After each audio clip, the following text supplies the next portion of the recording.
dictating the wrap-up on the Butcher Benton package. I'm Lieutenant Dick Chasen. This hadn't been a routine case, and to find the answer, I've had to put a lot of little pieces together. It began on the day most cases can be called closed. It was the day before the butcher was to be executed. He was visited by his attorney, Paul Lowe, in the death house. It was at this first meeting the Butcher Benton case took its first switch. Well, that's it, Butcher. The evidence against you was so strong, the governor turned down your appeal. You're a rotten liar, Lowe. You started rough, and now you're still trying to throw me curves. Look, I don't blame you for being edgy, but get this straight. I didn't double-cross you. I never worked harder for a client. You mean you never worked harder for a client to get him sentenced? You were a fool, Butcher. If you hadn't tried to double-cross Squeamy Ellis and Joe Marcelli, they wouldn't have turned state's evidence against you. But you had to get greedy. You wanted to keep the whole $600,000 for yourself. Well, the boys got sore, and I don't blame them. It was all your idea. You planned the whole job. You hired us. When you found out I'd staged the money, you decided it was time for me to die. You got those two crumbs to turn state's evidence on me. You stinking rotten mouthpiece. We both know that isn't true, Butcher. Now, look, what's the sense in not giving me the money? It's not going to do you any good. Well, I'll have the satisfaction of knowing that none of you three crumbs are going to spend it. What about Eva? Don't you owe her something? You tell me where the money is, I'll see that she gets your share. I've got a different idea. I'm going to kill you and Squeamy and Joe. Then I'll take care of Eva myself. You thick-headed ape, you're going to die tomorrow. Remember what I said. I'm going to get you. All three of you. Even for you, Butcher, that'd be quite a trick. So long, dead man. Remember what I said. I'm going to kill you. All three of you.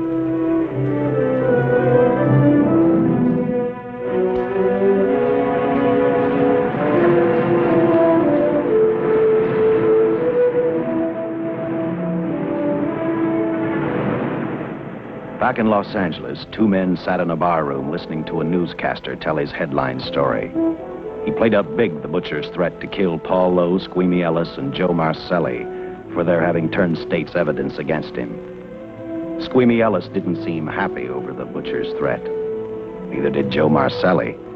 But they had figured, once a dead man, always a dead man. But this was one time everyone was in for a surprise, including the entire police department.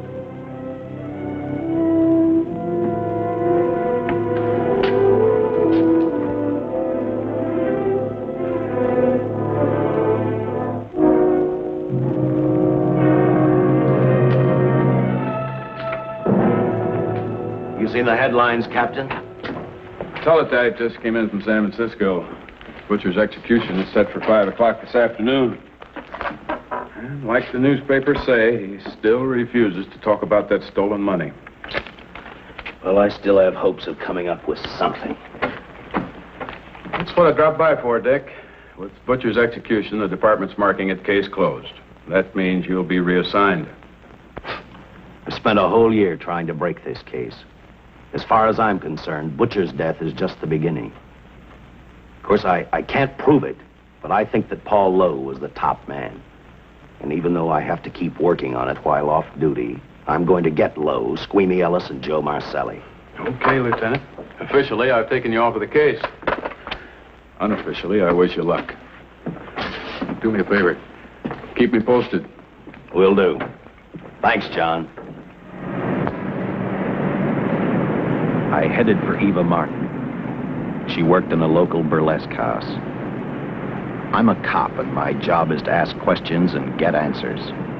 So I decided I might as well start again with her.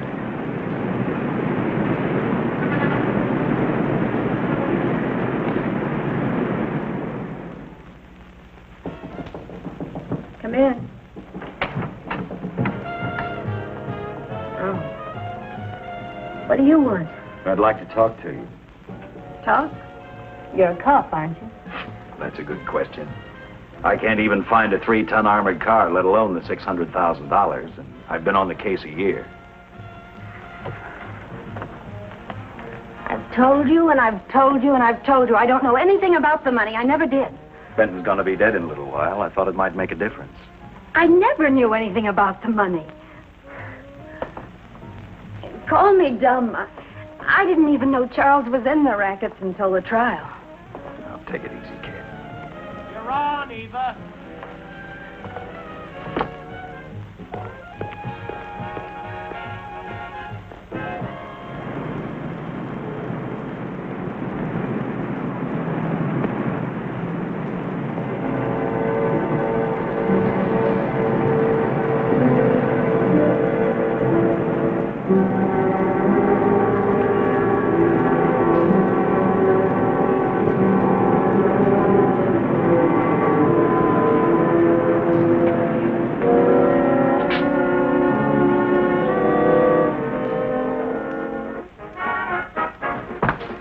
Honey, here's your wrap.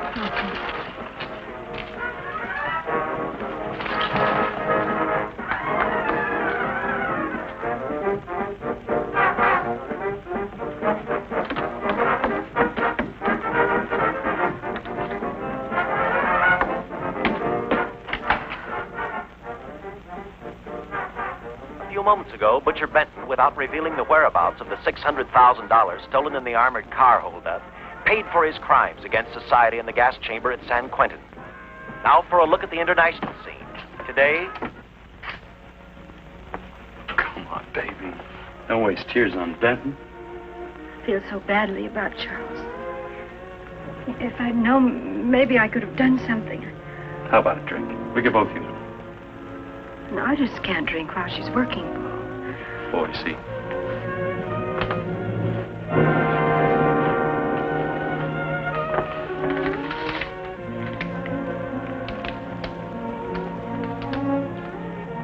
What's that?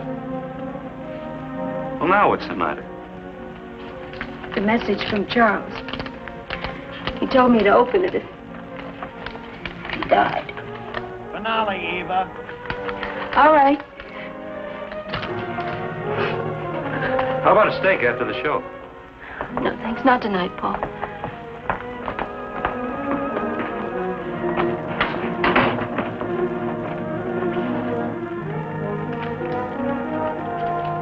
I didn't find out until much later, but Paul Lowe, in opening the letter the butcher had given Eva, found a map outlining a section of the city sewer system, and clearly identified was the spot where the butcher had hidden the stolen payroll.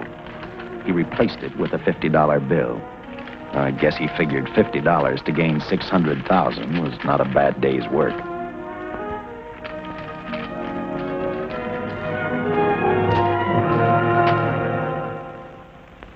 200 miles away in San Francisco, the case took another switch, which turned the next 72 hours into one long, hideous nightmare. Dr. Bradshaw, a distinguished biochemist, was making preparations for a final experiment which he hoped would lead the way to a cure for cancer. He'd been successful with laboratory animals. The last step called for a human body. And Dr. Bradshaw's assistant quickly made a deal with a local mortuary and returned to the laboratory with the dead body of Butcher Benton.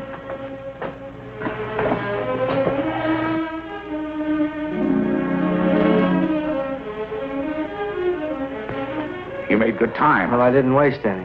Any trouble? No, I just handed the money over and moved the body into your station wagon. That was that. Good. Get a syringe.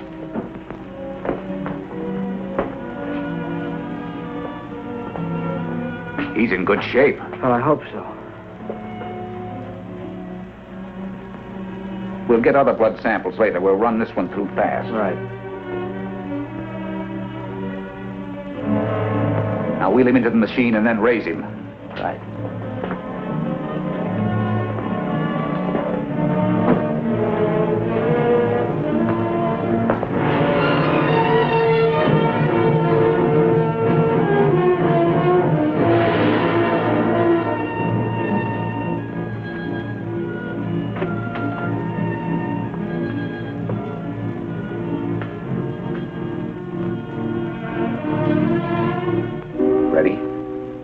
You mean you're going to give him 287,000 volts? Yes, yes.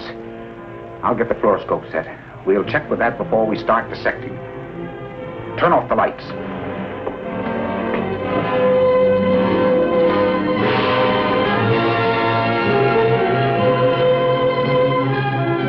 There you are, old boy.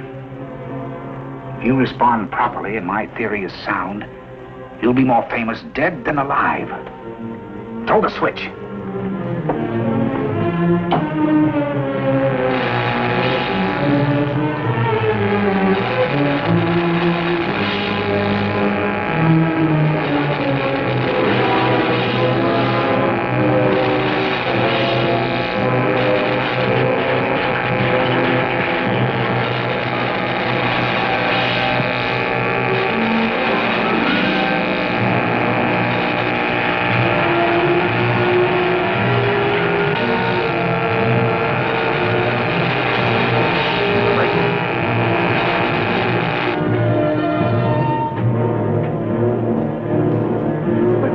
I saw a pulsation of the heart.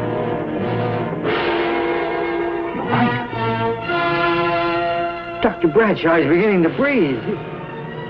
You've brought this man back to life. No. The heart muscle has simply responded to a terrific electrical shock, that's all. Yes, but it does prove that the cells still function. Dr. Bradshaw, he is alive. A shock reaction, it can't last. His cells are multiplying now, if your theory is right. We could keep that reaction going longer. But it's worth a try. Get the body out.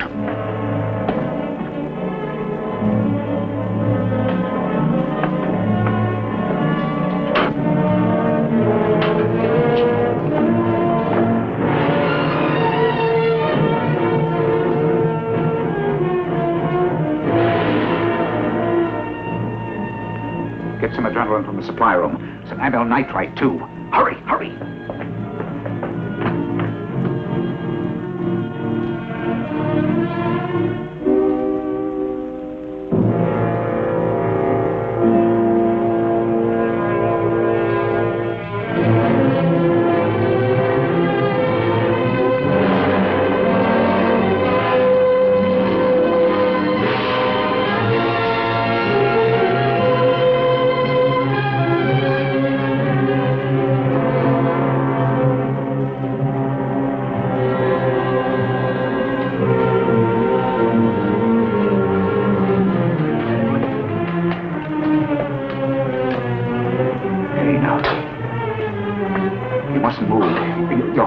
Stand the strain. Now you must lie still. Please, please. Easy now. Easy. Easy. You must lie. Easy, please.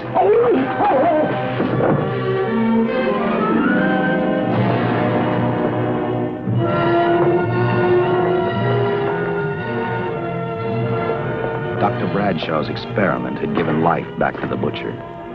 He tried to talk, but the electrical voltage had burned out his vocal cords. Yet it hadn't destroyed his brain. He knew who he was. He knew who he hated. As he stumbled about the room, I think he thought only about one thing: kill Lowe, Squeamy, and Joe Marcelli. The tremendous electrical voltage that Dr. Bradshaw had given the butcher had increased his cellular structure to the point where he was no longer a man. Dr. Bradshaw's experiment had created a vicious, brutal animal with an almost inconceivable amount of strength. Dr. Bradshaw must have believed the butcher's regained life would last for only a few minutes. Therefore, instead of calling for help, the doctor decided to handle his creation alone. Now, easy, Benton. Just relax. I'm a doctor. I want to try to help you. Do you understand me? You're in my laboratory. The execution was carried out and you were declared dead. I tried an experiment on you and brought you back to life, although I didn't intend that. Now, you've had a great shock. Now come and sit down. Now, be quiet. Now, come and sit down. Take it easy. That's it, boy.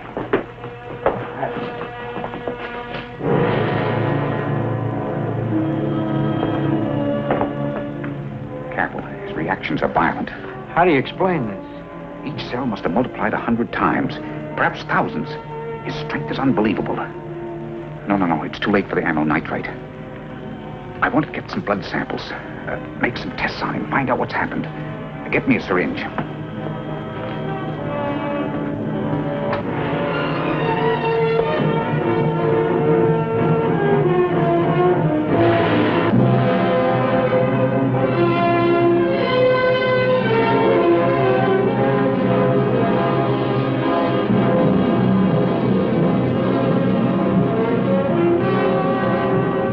Why won't the needle penetrate the skin?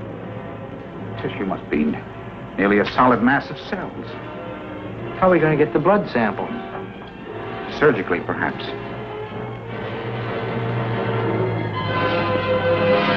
Now, take it easy. You can't leave here now. I'm responsible for your being alive.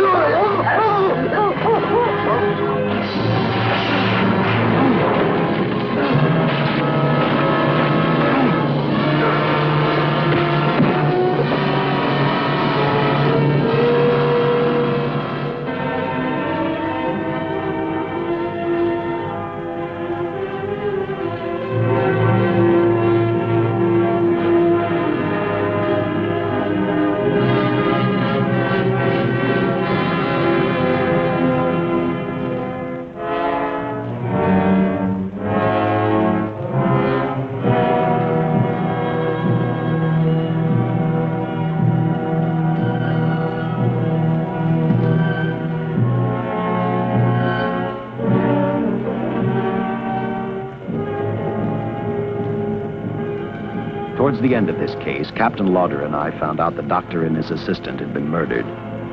But I'm getting ahead of my story. The butcher didn't know how he had been brought back from the dead, and he didn't care. All he knew, he was alive. Then this monster-made man started thinking about Los Angeles.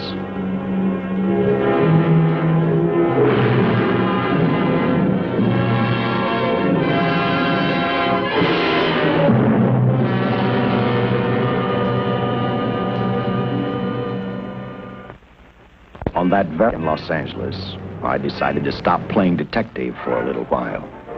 I went to the burlesque house to ask Eva to have dinner with me. After all, the butcher was dead, and if I got lucky, sooner or later, I figured Paul Lowe would lead me to the stolen payroll. In a way, that possibility made me even feel better.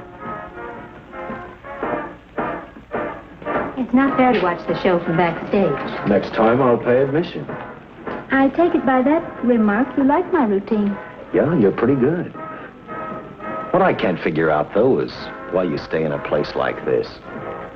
It shouldn't be hard for someone like you to get a job in a class spot.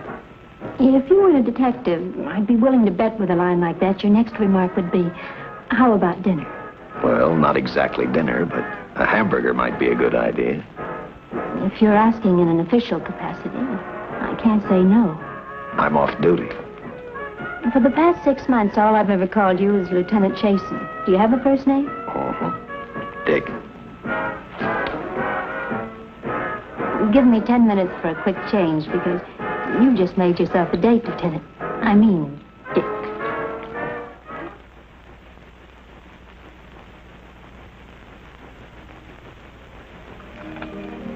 You know something, Dick? I haven't had a hamburger in the front seat of an automobile with a guy in a lot of years. Well, from now on, we'll do it more often. Funny. I always figured a policeman wasn't really a human being. I mean, unless he was arresting someone or trying to solve a case, he was unhappy. Shows you how wrong you are. In fact, everyone on the force gets fed up occasionally with the job they do. Maybe we're more human than anyone else. We see so much trouble, we get to hate the word. But as long as the world's filled with people, there'll have to be men who enforce the laws. What made you join the department? Now who's making with the questions? No, honest, I'd like to know. Well, it's really a very short story. When I got out of the Air Corps, I knocked around for a while. Well, I went to work for an oil company. One day, I went back to college on the GI Bill. Just before graduation, I noticed all about the police department exams. Seemed a pretty good thing to do with your life, so I took the exams, passed, then went on from there. If I ask one more question, will you give me a straight answer? Try me. Am I still part of the Charles Benton investigation? I mean, right now. I don't think so. As far as the department's concerned, when Benton was executed, the case was marked closed. Inside of me, that's not good enough. I don't follow. Well, the $600,000 is still missing. And a fast-talking underworld lawyer like Paul Lowe is walking around a free man. Someday, no matter how long it takes, I'll get him and the money. Until I do, the Benton case for me is not closed. I give you my word, Dick. Charles Benton never told me anything about the money. Oh, I've been sure of that for a long time. But how did you ever get mixed up with anyone like the butcher? This trouble ever started just happened. I had a roommate who used to date Benton all the time. One day she packed and left for Chicago. Benton carried a torch for her, and he used my shoulder to cry on. First thing I knew, we were having dinner together, and a few weeks later, I was labeled by the police as this #1 suspect and Benton's girl. But it was never like that. I made only one mistake. I felt sorry for him. You mean, until he was arrested for the robbery and the killing, you had no idea how he earned a living? I know this is going to sound crazy, but I only went out with Benton a couple of times. And all we ever talked about was Madge, my old roommate. And the last time I saw him, he tried to get too friendly, and that's when I told him he had the wrong girl. But like I said, I'd already made my mistake. What about the burlesque house? How do you two fit together? You sound like a lot of other people. I left a small town a couple of years ago because I won a beauty contest, and the first prize was a screen test. After which, nothing happened? That's right. Only, it was pretty rough. And then one day I read an ad about girls wanted for a burlesque show. I auditioned and I got the job. You know something? It's like any other job. If you're looking for trouble, you can find it even in a schoolroom. Well, when the screen test didn't work out, though, why didn't you go on home? Well, first you have to have a home to go back to. My folks are dead, so Los Angeles was as good as any place else. I don't know about you, but I do 8 shows a day, and at this hour I'm bushed. I know what you mean. Mind if I drive you home? No. And I'll tell you something else. I haven't minded anything about tonight. Not even the hamburger. I kept playing tag with Lowe. He made 4 telephone calls. 3 of them didn't interest me, but one did. The one to Joe Marcelli. I watched Joe head for his meeting with Lowe, and for some unknown reason, I began to get the feeling that this case was finally about to explode in my favor. You see what I mean? Well, look at that, will you? I seen him stagger on 2 legs, but he's doing it on 4. Shut up, you flea bag. Well, look who's calling names. At least I ain't a squealer, a stoolie. Ah! I warned you before. All right, Harry, that's enough. I'll take care of him. I want to talk to him. Okay, Mr. Lowe. But any future business you've got with this psycho, take care of it upstairs in your office. You keep showing around here, sooner or later he's going to get slugged, cripple or no cripple. All right, shut up, Joe. Sit down.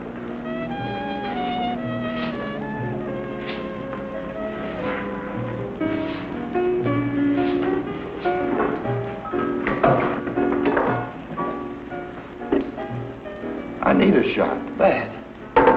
You'll get one after I talk to you. You sober enough to understand? Yeah, I run out of dough. No wonder. Look at you. You used to be the best torch man in town. Now I don't think you could crack a safe if you knew the combination. No jobs. Nobody wants me since I turned states on Benton. That's your doing. You told me. All right, quit crying. I got a job for you. If you can stay off that stuff long enough. You know I can if I got a job. How much? What is it? It's $2 grand in it for you. Where? Right near where he pulled the job. Interested? $2 grand ain't much out of 600,000. The other expenses.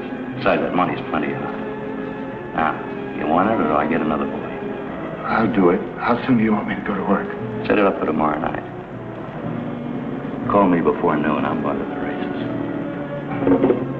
1. And that's all. The job's over.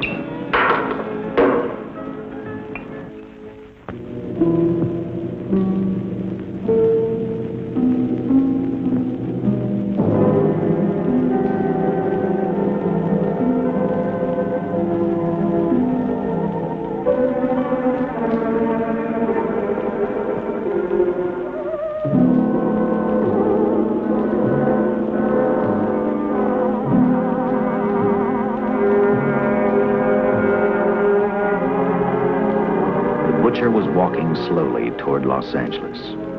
He'd traveled through wooded hills to prevent being seen by anyone. Finally, he came to a quiet road. He stopped to get his bearings. And then he saw her, and he saw something else. An automobile. For the butcher, that rang a bell. With a car, he knew by the next afternoon he'd be in Los Angeles in plenty of time to catch up with the 3 men who had double-crossed him.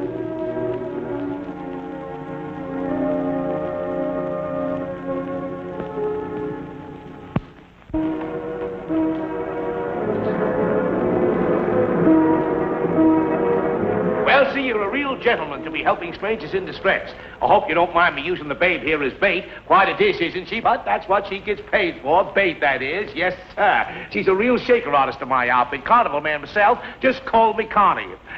Yeah. Well, friend, we're in a little bit of difficulty here. Got a flat tire, brand new car, no tools in the back. Why, some of these dealers make my carnival grifters look like babes in the woods.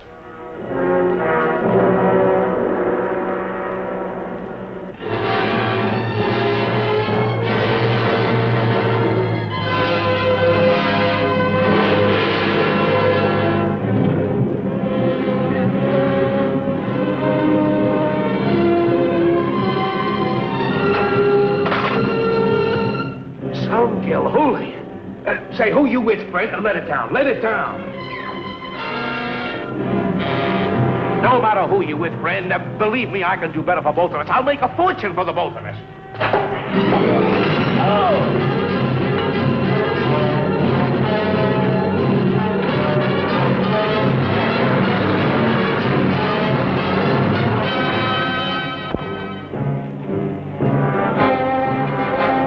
Later, the San Francisco Police Department sent out an APB. Squads were sent to various parts of the countryside.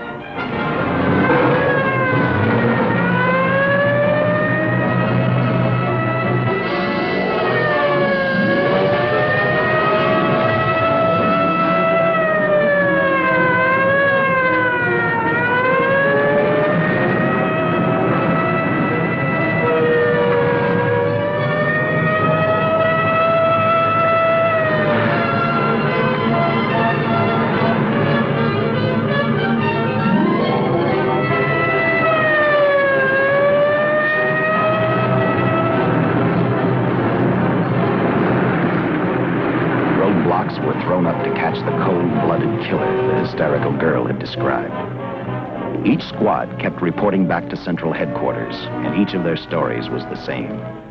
So far, none of them had spotted the car the killer was driving. Orders were given to shoot to kill, because from the girls' further accounts, they realized they were dealing with a maniac.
at this information. We'll answer all of your questions.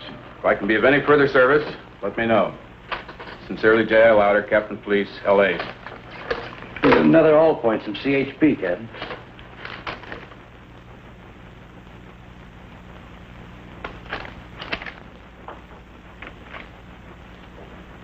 These reports sound like they come from a bunch of loonies. Sure do. There it is. Sergeant. Yeah. I want Lieutenant Chasen to look these over as soon as he comes in. All right, Captain. The next morning, I read the stories of the brutal murder of the 2 police officers. I also read the witness's statement about the bullets having no effect upon the killer. I felt sorry for the witness, and I thought about how easily a person's mind can become confused when suddenly they receive a brutal shock. I didn't believe a man existed who could not be stopped by a slug from a .45. Good morning, Captain. You and the rest of the force are going on 24-hour duty. Seen the headlines? You mean this guy that's running amok up north? Yeah, the latest report, he's killed 2 police officers. Made a getaway in a green coupe heading south. I've got a hunch this killer's going to be our baby. He could be in town right now. Yeah. You better get started, Lieutenant. Okay. Any new leads on that hold-up money? I think the girl can probably be counted out. If any of the others are wise, they're keeping mighty quiet. Well, let it ride for now.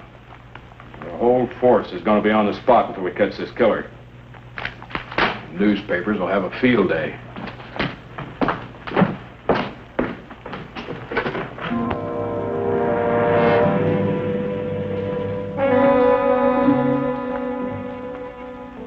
We were wrong about 2 things.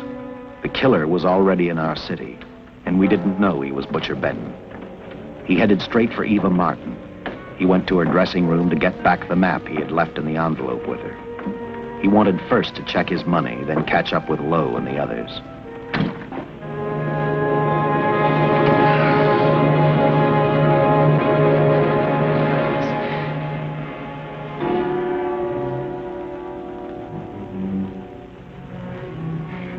Can't be.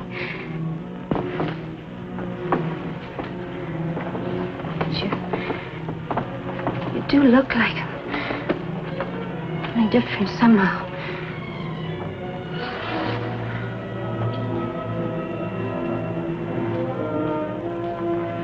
It is you. Why didn't somebody tell me? What's happened, Charles?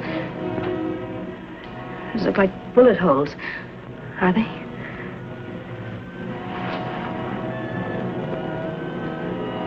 There isn't even a mark.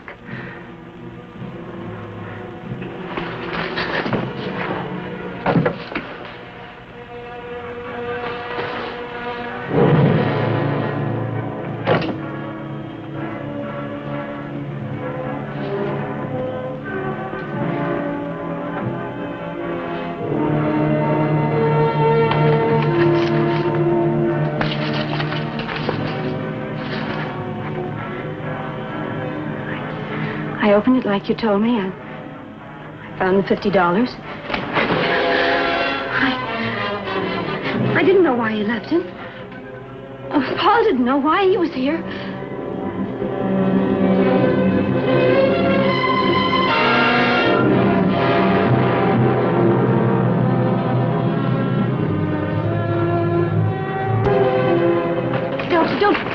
Don't play crazy. The name of Paul triggered his hate. He left her dressing room and started for Squeamy Ellis and Joe Marcelli's place. Because he knew, with them out of the way, Paul Lowe couldn't open the strong box where the money was hidden. He thought of Squeamy and Joe first. He was saving Paul Lowe for last.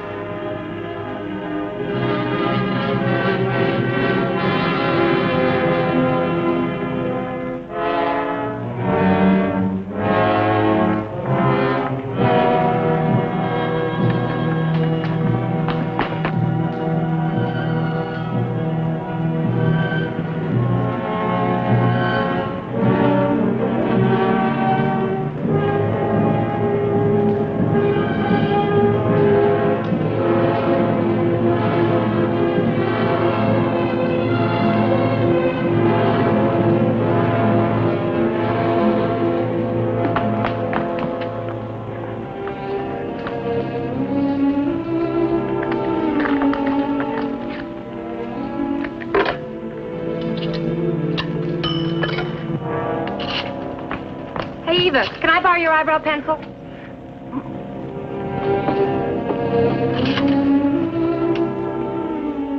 Operator, get me police headquarters. Lieutenant Chasen, please. When do you expect him?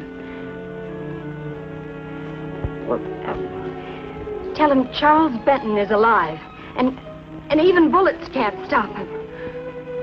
I'm not crazy. Just say a friend of Charles. He'll know.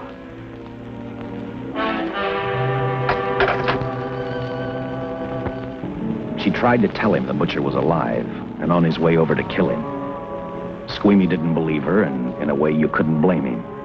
Who in their right mind would believe a man had returned from the dead?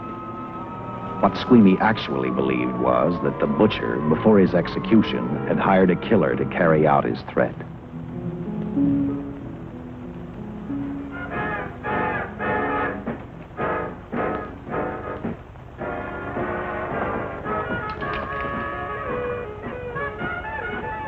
You sick?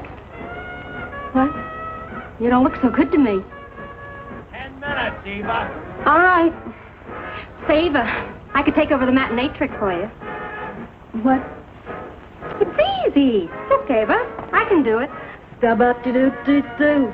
Oh, Francine, I just thought of something. Yeah? Eva agreed to let Francine do the show. She hoped she'd be able to interrupt the butcher before he arrived at Squeamy's hotel. Or, failing that, at least be able to warn him to stay out of sight. You wanted me, Captain? Yeah, I just had a rundown on those fingerprints of the stolen car up north. We got nothing on the driver who was killed or the woman with him. Take a good look at these. There's something funny about these. Yeah. The boys in the lab can't figure it out either.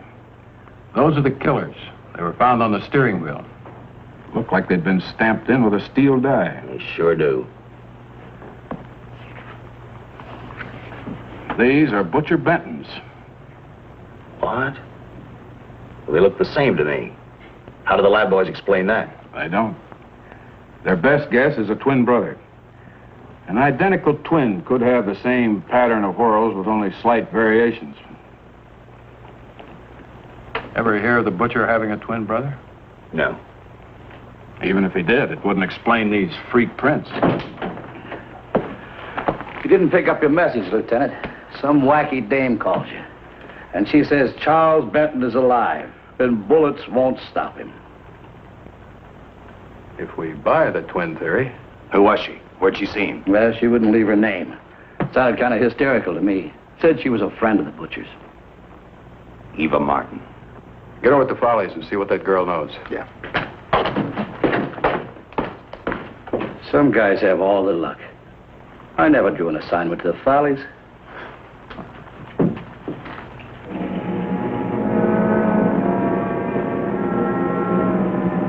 Meanwhile, the butcher headed for Squeamy's hotel.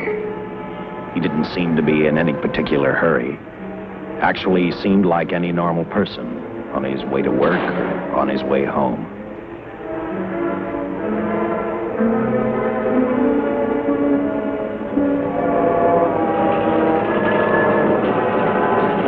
He rode up Angel's Flight, arrived at the top, scanned the hotel building, and then noticed the only exit from Squeamy's apartment, a fire escape.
The butcher was figuring his next step.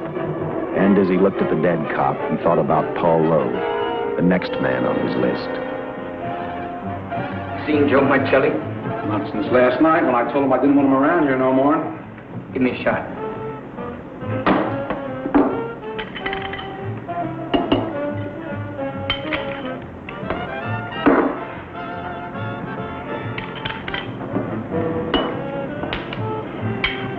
Look, I need help. Just found out that Benton's hired a killer to get me. He's after Joe, too. Then Well, then drink up and get out. I don't want no trouble around my place. You're a real pal. Drink up and get out, I said.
Operator, get me the police!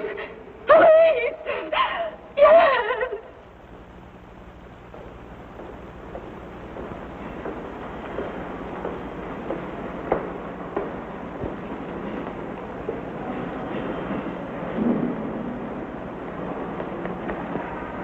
What's happened? A guy named Squeamy got thrown from the 5th floor.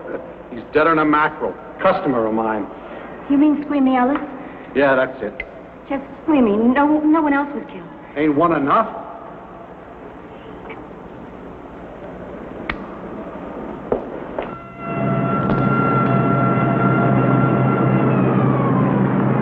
I tell you, the bullets never even phased him. He must have been wearing a bulletproof vest. God help us when the papers get a hold of this. Keep an officer on duty here till you hear from me. We're going to stake out on Joe Marcelli. I'd like to talk to Joe. Lauder, I'm going to call San Quentin. Suppose Benton is alive. Every available man's been put on the case now. That's it. All right. All right. Anything new? Report on Dr. Bradshaw, owner of the station wagon. The San Francisco police located his laboratory in the basement of an electrical power receiving station. Bradshaw, what's he know? He's dead. And another man, too, his assistant. The lab is a shambles. But now we're getting some action from San Francisco. Benton's body never arrived at the mortuary where it was supposed to go. An attendant there finally broke down, admitted he picked up some quick cash by handing the body over to a man he was unable to identify. The man was driving a station wagon. Blasted man, the chief's on my neck, and the commissioners are on his, and the mayor's on theirs. Now, am I supposed to tell them that our killer is a dead man? They found a notebook in Bradshaw's lab. It ties his experiments in with a Professor Dwiggins at Caltech. I hope to hear from Dwiggins soon. Captain, report from the valley on a hysterical woman. Reports the presence of the killer. There's the location. Let's go.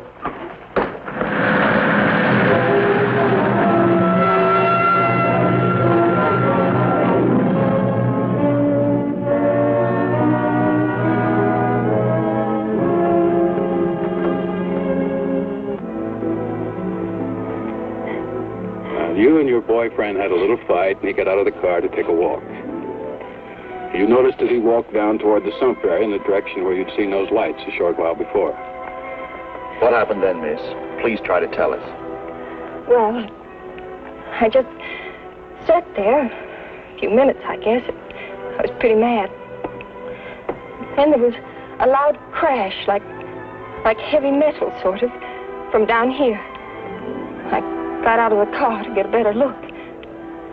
I heard Jimmy cry out something. I couldn't make out the words. Then down here, in a patch of light, was Jimmy. And coming toward him was this man. Big man. Lifted Jimmy up over his head like he didn't weigh a thing. Jimmy screamed. Just once, before he broke Jimmy's back. I heard it snap, not far away. Then I started running till I found this house. They let me use the phone. Thank you, mate. We'll see that you get home now. O'Malley, see that the young lady gets home all right. Paul Lowe, while driving to his office, heard a radio commentator report the murder of Joe Marcelli. And what shocked him most was when the broadcast identified the killer as possibly being the butcher. Lowe headed straight for Eva Martin at the Burlesque Theater. Oh, you gave me a start, Mr. Lowe. What are you doing here? Where's Eva? Oh, I'm taking her place. I'm going to wear her costume. What's it to you? I asked you, where's Eva? Hey, don't get physical. Well, watch your tone of voice, Buster. I told you. Little Eva isn't here. I could see that for myself. Where is she? She's at police headquarters. That's where she is. Yes, sir. No, sir. Captain Lauder's still with the mayor. The killer dropped out of sight. He was last seen in the Hollywood area. Yes, sir. We know he's dangerous. Every angle's being covered. Yes, sir. I'll tell him.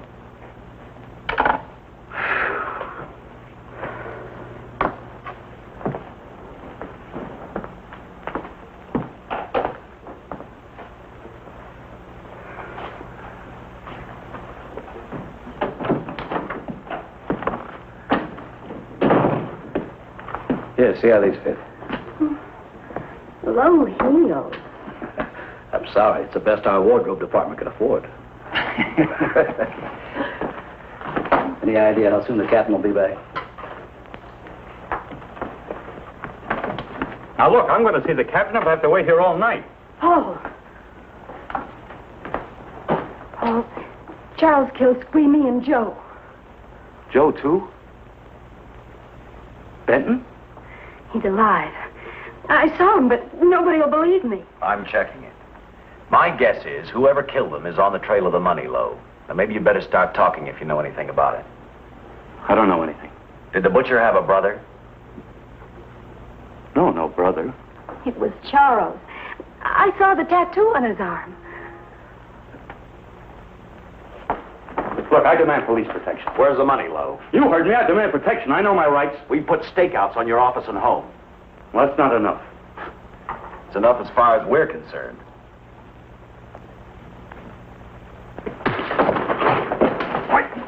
Are you gonna book me, Sergeant? Then throw away the key.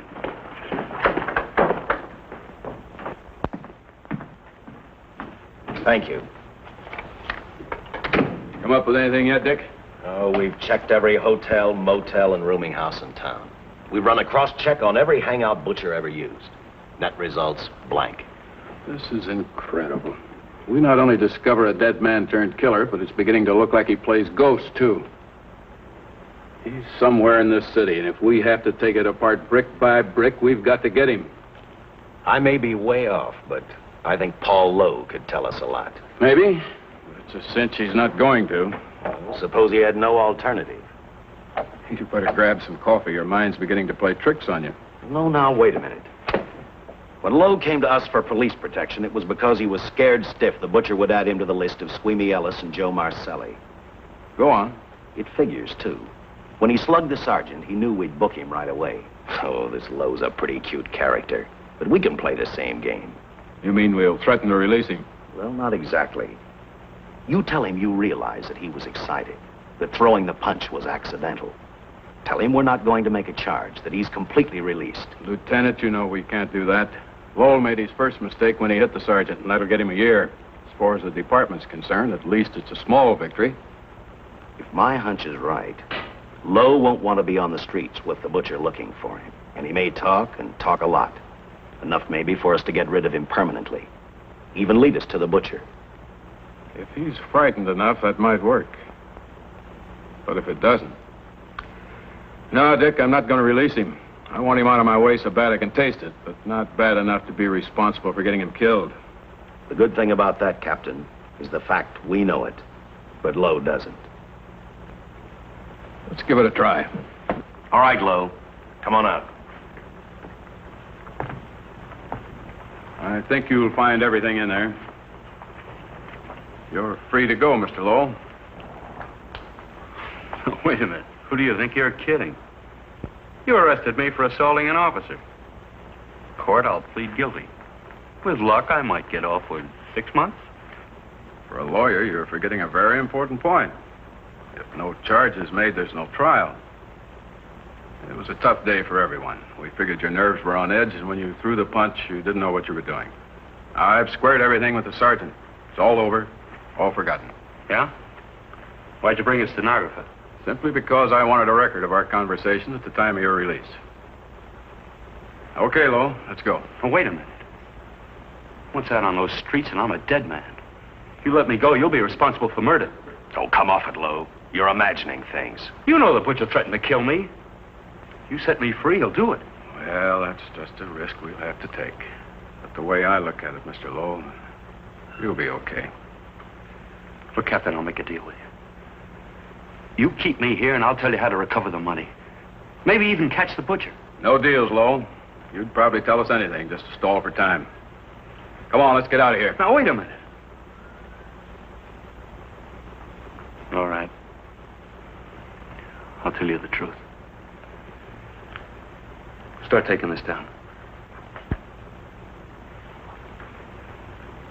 I, Paul Lowe, hired Butcher Benton, Squeamy Ellis, and Joe Marcelli to pull off the armored car holdup. And then Lowe continued with his confession. He told us about finding the map. He showed us the exact location of where the Butcher had hidden the stolen payroll. And he gave us a most important answer. The explanation as to how the Butcher was able to elude detection. His means of escape was the sewer system beneath our city.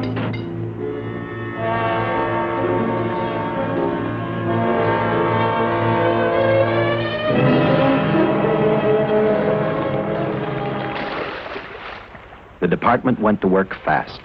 Every police squad in the city was detailed to cover a specific area. Every entrance and exit to the Los Angeles city sewer system of 700 miles was covered. Captain Lauder and I, along with several other squads, headed for the entrance where, according to the map, Butcher had hidden the money. Our job was to stop him, and that made me think of one specific question. When we found him, could this monster be stopped? I, for one, wasn't sure.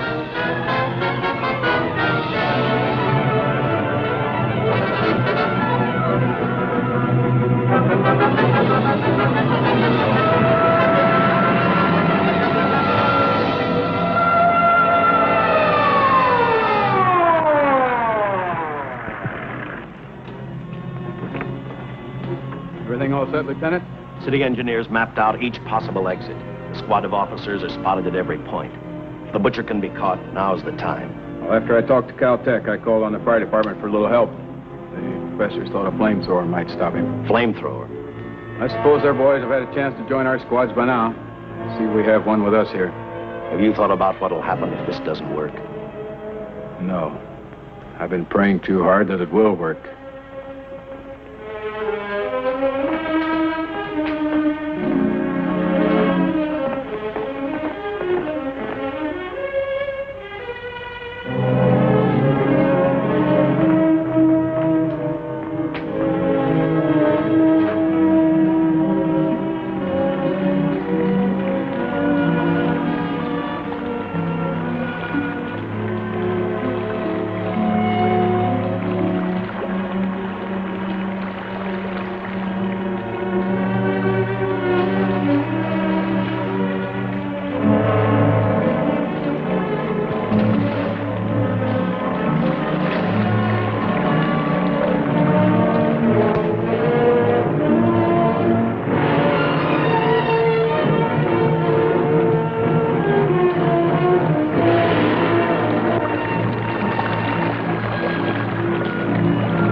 This is where we split up. I'll go straight ahead.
This map's right. We're off our course.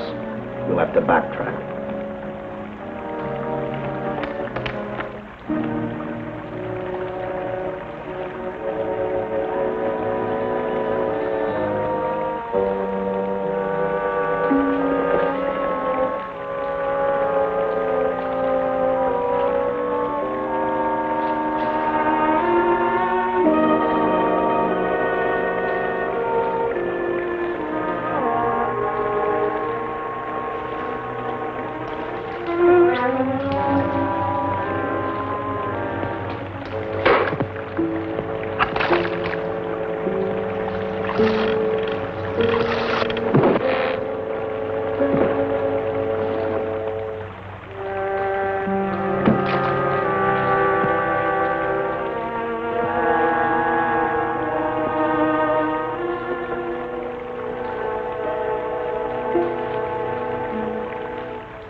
tremendous shock of electricity that brought the butcher back to life, destroyed him.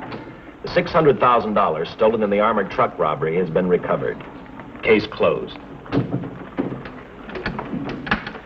Well, here are the scientist's comments for your records. I had to fill in a few spots with my own guesses, but I guess that's about the size of it. Did you get any sleep? Oh, some. Not much. How's the girl today? Well, I called the hospital about an hour ago. She'd gone. Gone? Where? She told them she was a working girl and that she'd been away from the job too long already. Quite a girl. Yeah. Say, how about that time off I've got coming? 48 hours, beginning right now. Just resting.